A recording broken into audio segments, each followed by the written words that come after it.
మీ business ఏదైనా మీ ఊర్లో promotion చేయాలంటే అది సుమన్ టీవీతోనే సాధ్యం. ఇప్పుడే సంప్రదించండి. నేనైతే సుమన్ టీవీ మేడం గారు చాలా రుణపడి ఉంటానని నేనైతేనే. ఎందుకంటే మాకు చాలా హెల్ప్ చేసింది, ఎవ్వరూ చేయలేదండి. అంటే హస్బెండ్ లేరనేసి నేను కూడా ఫీజులు ఎలా కట్టాలి అనేసి నేను చాలా బాధపడ్డాను మేడం. చాలా హ్యాపీగా ఫీల్ అవుతున్నానండి. నాకు ఇలా నా అదృష్టం.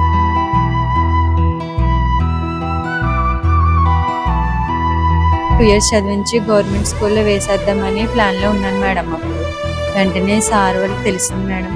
వెంటనే రియాక్ట్ అయ్యి ఎంతగానో హెల్ప్ చేశారు మేడం. ఎంతో రుణపడి ఉంటాను మేడం. నమస్తే, welcome to Suman TV. Satish Sri Yuvasena స్థాపించి 12 సంవత్సరాలు అవుతుంది. నిర్విరామంగా ఎక్కడా కూడా ఏ ఆటంకాలు లేకుండా ఎంతో మంది పిల్లలకు నేనున్నాను అనే భరోసాని కల్పిస్తోంది. కోవిడ్ టైంలో తండ్రిని కోల్పోయిన, తల్లిని కోల్పోయిన పిల్లలు ఎవరైతే ఉంటారో, యాక్సిడెంట్లో తండ్రిని కోల్పోయిన పిల్లలు, వీరందరి బాధ్యత, చదువు బాధ్యత దాతల సహకారంతో తీసుకున్నారు. ప్రస్తుతం మనతో పాటు సతీష్ గారు ఉన్నారు. సతీష్ గారు నమస్తే అండి.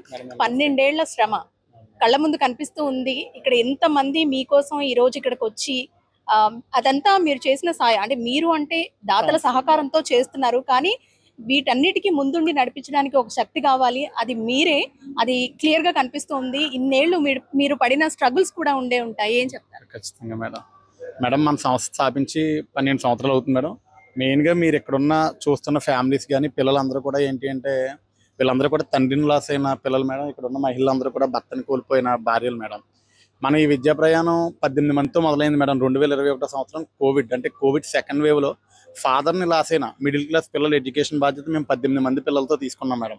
18 మంది పిల్లలతో 2021లో శ్రీ యువసేన తీసుకున్న విద్యా బాధ్యత మన మీడియా ద్వారా కానీ, సోషల్ మీడియా ద్వారా కానీ, ప్రింట్ మీడియా ద్వారా, అనేక మీడియాల ద్వారా ప్రజలకు చేరి, ఇలా ఎవరైతే తండ్రిని కోల్పోయారో అటువంటి పిల్లల్ని తీసుకొని వారి తల్లులు మన శ్రీ యువసేన బ్లడ్ బ్యాంక్ వచ్చి, సార్ మా హస్బెండ్ ఇలా కోవిడ్లో చనిపోయారు, మా హస్బెండ్ ఇలా రోడ్డు ప్రమాదంలో చనిపోయారు, మా హస్బెండ్ హెల్త్ ఇష్యూ వాళ్ళు చనిపోయారు, పిల్లలు ఇప్పటి వరకు వాళ్ళు ఉండడం వల్ల ప్రైవేట్ స్కూల్స్లో చదువుకున్నారు, ఇప్పుడు వీరిని అర్ధాంతరంగా వారిని మేము కోల్పోవడం వల్ల వీళ్ళని తీసుకెళ్ళి ఇప్పుడు 5th చదువుతున్న వరకు చదువుతున్న అబ్బాయిని 6th క్లాస్ తీసుకెళ్ళి గవర్నమెంట్ స్కూల్లో వేయాలి, లేకపోతే 8th వరకు చదువుతున్న అమ్మాయిని తీసుకెళ్ళి 9thలో గవర్నమెంట్ స్కూల్లో వేయాలంటే మా వల్ల కావట్లేదు సార్, పిల్లలకి అవ్వట్లేదు, మీరు ఏదైనా సహాయం చేసినట్లు ఉంటే వారికి లైఫ్ ఇచ్చినట్టు ఉంటుందని అడగగానే నేను దాతల సహకారంతో గత 12 సంవత్సరాలుగా మన శ్రీ యువసేనకి ఎవరైతే సపోర్ట్ చేస్తున్నారో దాతల సహకారంతో అలా ప్రతి సంవత్సరం కూడా సుమారు ఒక 15-20 మంది పిల్లల విద్యా బాధ్యతతో యాడ్ అయ్యి ఈరోజు 4వ సంవత్సరం పూర్తయ్యేటికి ఇక్కడ 90 మంది పిల్లలకి 18 మందితో మొదలైన విద్యా ప్రయాణం 90 మంది పిల్లలకి చేరింది మేడం.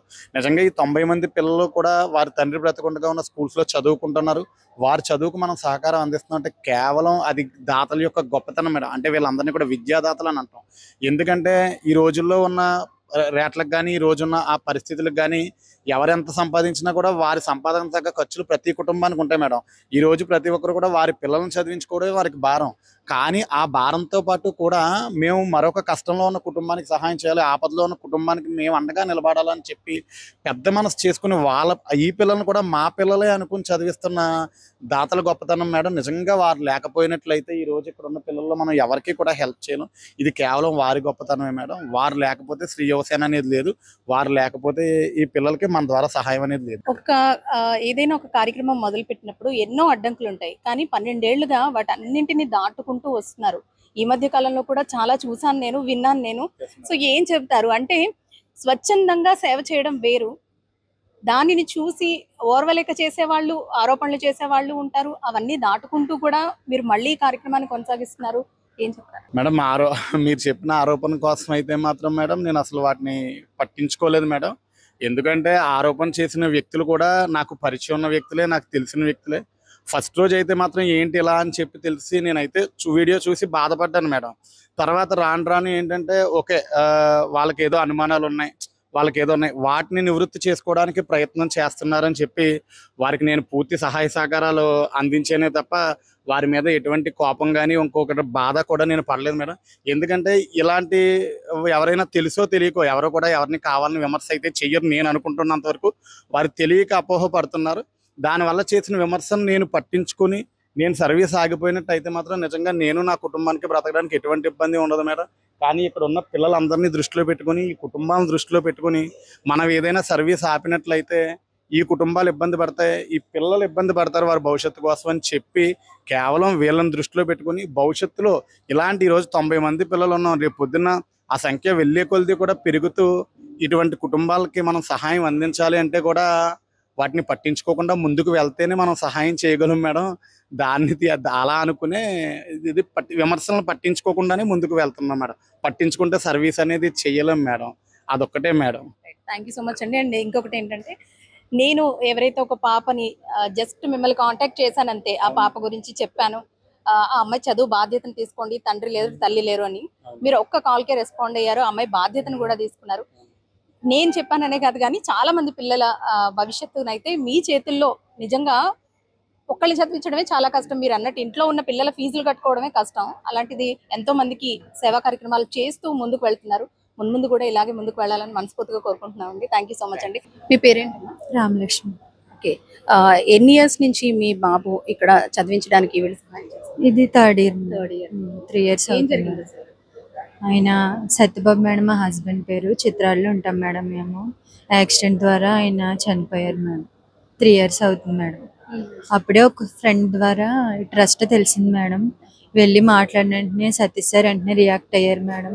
ఎంత ఆత్మీయంగా మాట్లాడారు. శాస్త్రిరెడ్డి సార్ కూడా ఈ 3 years కూడా ఇంటి వరకు వచ్చి నన్ను తీసుకురావడం, పిల్లల్ని స్కూల్ నుంచి తీసుకురావడం, ఎప్పటికప్పుడు కూడా వాళ్ళు ఎంతగానో చూశారు మేడం. 3 years బుక్స్కి ఫీజు కూడా వాళ్ళే పే చేశారు మేడం. అయితే పిల్లలకి వచ్చి 35,000 అలాగా ఉంటుంది మేడం ఇయర్కి. ఇద్దరికి కూడా వాళ్ళే పే చేశారు మేడం. అంటే నేను ఆదిత్యలో చదివించాలని కోరుకున్నాను మేడం. ఆయన ఆశ కూడా అదే మేడం.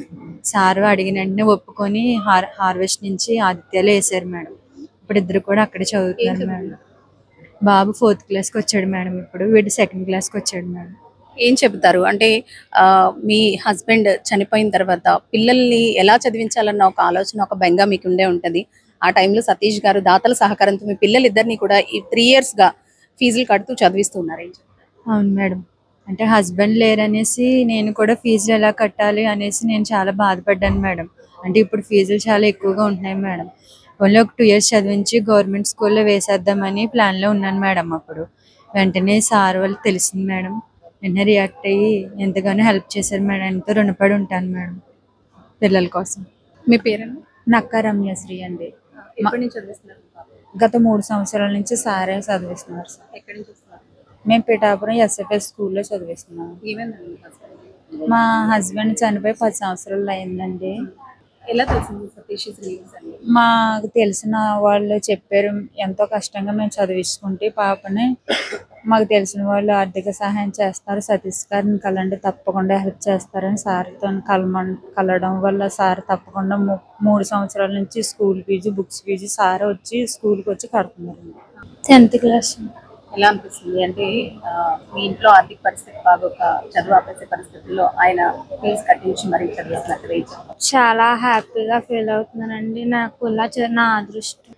గత నెలలో మన సుమన్ టీవీలో ఒక కథనాన్ని అయితే ప్రచురించాము. అదే 6 ఏళ్లుగా కిడ్నీ సంబంధిత వ్యాధితో సఫర్ అవుతున్న ఈ బాబు ఎవరైతే ఉన్నారో తన టెస్ట్లకే దాదాపు 3.5 లక్షలు ఖర్చు అవుతుంది. అంటే ట్రాన్స్ప్లాంట్ కాకుండా ముందుగా ఏవైతే టెస్టులు చేస్తామో ఆ టెస్టులకి 3.5 లక్షల రూపాయలు ఖర్చు అవుతుందని తమ ఆర్థిక పరిస్థితి అంతంత మాత్రం అంటూ కూడా మళ్ళీ సంప్రదించగా మనం ఆ రోజు కథనం ప్రసారం చేశాము. దాంతో అంబికా ఎక్వేరియం రెస్టారెంట్ ఏదైతే ఉందో కాకినాడలో, వాళ్ళు వీళ్ళకి ఒక 20,000 రూపాయలు సాయం చేసేందుకు ముందుకు వచ్చారు. వీళ్ళే కాదు చాలా మంది, అంటే ప్రార్థించే పెదవుల కన్నా సాయం చేసే చేతులు మిన్న అంటారు. ఎంతో మంది ప్రార్థిస్తారు, కానీ ఆ ప్రార్థించే ప్రతి ఒక్కరూ తలో 100 రూపాయలు వేసుకున్నా సరే ఎవరైతే సఫర్ అవుతున్నారో వాళ్ళకి ఎంతో భరోసాని కల్పించే అవకాశం అయితే మన చేతుల్లోనే ఉంటుంది. సో ఈ నేపథ్యంలోనే వీళ్ళకి ఆర్థిక సహాయం చేసేందుకు ముందుకు వచ్చారు. మేడం ఏం చెప్తారంటే, దాదాపు 6 yearsగా అబ్బాయి సఫర్ అవుతూ ఉన్నాడు. పెద్దవాళ్ళు అయితే ఏదో ఒక విధంగా తట్టుకుంటారు, కానీ ఆ ఏజ్ పిల్లల్ని చూసేసరికి మన మనసు కూడా చివుకుమంటూ ఉంటుంది. మీరు నిజంగా ముందుకు రావడం నిజంగా చాలా ఆనందంగా ఉంది. ఏం చెప్తారు? యాక్చువల్లీ చిన్న పిల్లలకు ఒక చిన్న ఫీవర్ వస్తేనే మనం తట్టుకోలేమండి. అలాంటిది ఇంత పెద్ద ఇష్యూతో సఫర్ అవుతున్నాడు అనిపించగానే మేము ఒకటే అనుకున్నాం, సరే ఒక ఎంతో కొంత మనకి అయ్యింది, మొత్తం అంతా మనం ఇవ్వలేము, మన చేతుల మీదుగా ఎంతవరకు అయితే అంతవరకు ఇద్దాం అనుకున్నాము. మేమైతే మా రెస్టారెంట్ తరపు నుంచి ఒక 20,000 అంటే టెస్ట్లకే 3.5 lakh అంటే ఇంకా ట్రీట్మెంట్కి ఎంత అవుద్దో మనం ఊహించక్కర్లేదు అది. సో మా వంతు సాయంగా మేము ఇస్తున్నాం. ఇలాగే ప్రతి ఒక్కరు ఎంతో కొంత, అంటే ఇంత అమౌంట్ అని కాదు, ఎంతో కొంత వారికి సాయం ఎంత సాయం అవుతుందో అంత వాళ్ళు ఇవ్వగలిగితే తనకున్న కొంచెం వాళ్ళకి ఒక భరోసా ఉంటుంది కదా. సో మా రెస్టారెంట్ తరపు నుంచే కాదండి, మీరు కూడా కొంచెం ఎంతో కొంత ట్రై చేయండి. ఎంతవరకు అయితే అంతవరకు వాళ్ళకి సాయం చేయండి. అంటే చిన్న బాబు, తనకి ఇంకా చాలా ఫ్యూచర్ ఉంది, చాలా సాధించేది కూడా ఉంటుంది కదా. సో నా తరపు నుంచి నేను సాయం చేస్తాను, మీ తరపు నుంచి కూడా ఎంతో కొంత సాయం చేయండి వీళ్ళకి. Thank you. వెళ్ళావా హాస్పిటల్ కి? ఎక్కడికి వెళ్ళావు? హైదరాబాద్ వెళ్ళావా?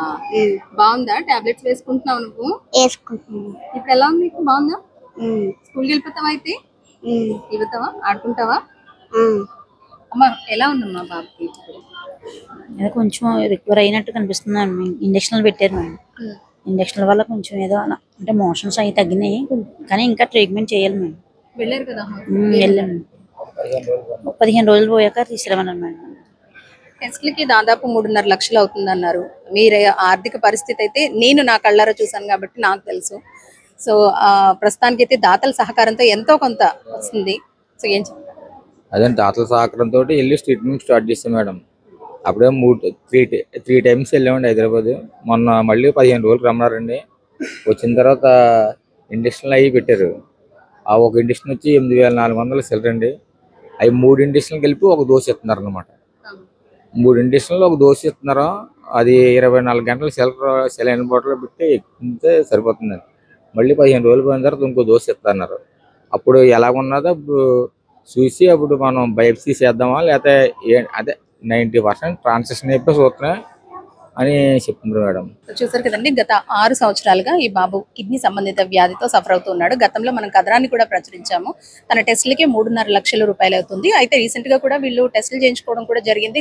కొన్ని టెస్టులు అయితే ట్రాన్స్ప్లాంట్ కి వెళ్ళడమే ఒకే ఒక సొల్యూషన్ అంటూ కూడా డాక్టర్లు అయితే చెప్పడం జరిగింది. కేవలం టెస్టులకే 3.5 లక్షలు అంటే ట్రాన్స్ప్లాంట్ కి ఎంత అవుతుంది అనేది కూడా మనం ఊహించుకోవచ్చు. దాతలు ఎవరైనా ఉంటే గనక ఇలాంటి వారికి సహకరించాలని చెప్పి మనస్ఫూర్తిగా కోరుకుంటున్నాను. నమస్తే అండి. ముఖ్యంగా నేనైతే సుమన్ టీవీ మేడం గారు చాలా రుణపడి ఉంటానండి. నేనైతేనే, ఎందుకంటే మాకు చాలా హెల్ప్ చేసింది, ఎవ్వరూ చేయలేదండి. తర్వాత సతీష్ సార్ గారు కూడా చాలా హెల్ప్ చేశారండి పాపకి. ఈ పాపను చదివించుకుంటున్నానంటే చాలా సహకారం మీ ఇద్దరు వల్లేనండి. కనీసం చాలా థ్యాంక్స్ అండి. నేనైతే ఈ పిల్లని చదివించలేను కూడా, తిప్పుకుంటే ఈ పిల్ల జీవితం అన్యాయం అయిపోద్ది అనుకున్నానండి. కానీ నాకు ఏదో రకంగా దేవుళ్ళగా ఇద్దరు కనిపించారండి.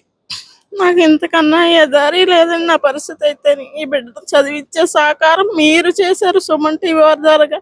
తర్వాత సతీష్ సార్ చేశారండి. చాలా ధన్యవాదాలండి. ఈ విషయంలో అయితే నేను చాలా సంతృప్తిగా ఉందండి. మాకైతే ఈ పిల్ల విషయంలో చాలా హెల్ప్ చేశారండి.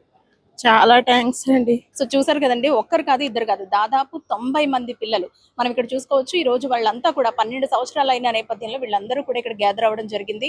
మనం ఇంట్లో ఉన్న ఒక ఇద్దరు పిల్లల్ని చదివించుకోవడమే చాలా కష్టం. అలాంటిది ఎదుటి పిల్లల ఫీజులు కడుతూ ఇన్నేళ్లుగా వాళ్లను చదివిస్తున్న దాతలు కూడా ఎంతో గొప్ప వాళ్ళని చెప్పుకోవాలి.